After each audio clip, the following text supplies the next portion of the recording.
इस शोरगुल भरी दुनिया में जहाँ हर कोई सुनना चाहता है, मौन की शांत शक्ति में एक शक्तिशाली सबक छिपा है जो बस सीखने का इंतज़ार कर रहा है। दोस्तों, एक शहर में रोहन नाम का एक आदमी था जिसे बातें करना पसंद था। वह किसी भी चीज़ और हर चीज़ के बारे में अंतहीन बातें कर सकता था, जिससे वह अपने दोस्तों के बीच काफ़ी लोकप्रिय हो गया था। हालांकि कभी कभी उसकी बातें उसे मुसीबत में भी डाल देती थी। एक दिन बाजार में एक बहस के दौरान रोहन के शब्दों ने अनजाने में एक सम्मानित बुजुर्ग को नाराज़ कर दिया। अपनी बुद्धिमत्ता के लिए जाने जाने वाले बुजुर्ग ने शांति से रोहन के तर्कों को सुना, लेकिन उसकी लापरवाह टिप्पणी से आहत महसूस किया। जैसे जैसे बहस गर्म होती गई, वहाँ से गुजर रहे एक साधु ने हंगामा देखा। भीड़ के जाने के बाद साधु ने रोहन से संपर्क किया। मेरे दोस्त, क्या मैं तुम्हारे साथ एक कहानी साझा कर सकता हूँ?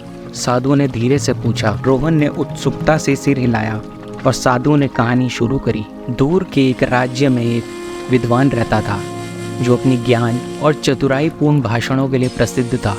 वह वाद विवाद और चर्चाओं के दौरान अपनी बुद्धि से किसी को भी प्रभावित करता था। एक दिन एक विनम्र साधु राज्य में आए। विद्वान के विपरीत ये साधु अपनी चुप्पी के लिए जाने जाते थे। वह केवल तभी बोलते थे जब आवश्यक होता था और दूसरों की बात ध्यान से सुनते थे। साधु की शांति के बारे में उत्सुक होकर राजा ने विद्वान और साधु दोनों को एक शाही सभा में आमंत्रित किया।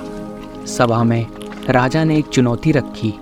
उसने पानी से भरा एक सुंदर फूलदान मेज़ पर रखा और विद्वान और साधु से अपनी बुद्धि से उसे प्रभावित करने को कहा।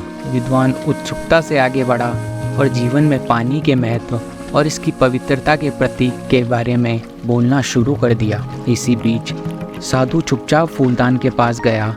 उसने धीरे से पानी में गिरे एक पत्ते को निकाला और उसे एक तरफ रख दिया।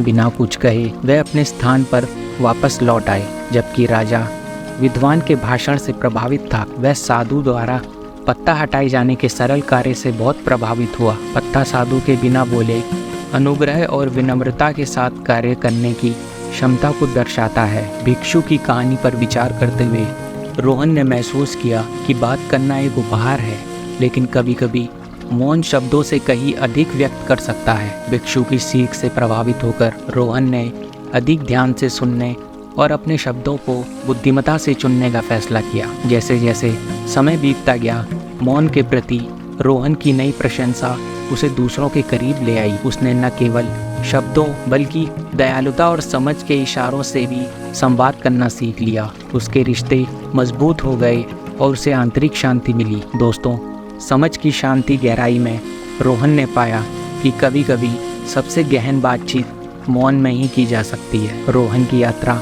हमें सिखाती है कि शब्दों में शक्ति होती है, लेकिन मौन भी गहन अर्थ व्यक्त कर सकता है। ध्यान से सुनने और अपने शब्दों को बुद्धिमत्ता से चुनना याद रखें, क्योंकि कभी कभी सबसे गहरे रिश्ते मौन से ही बनते हैं।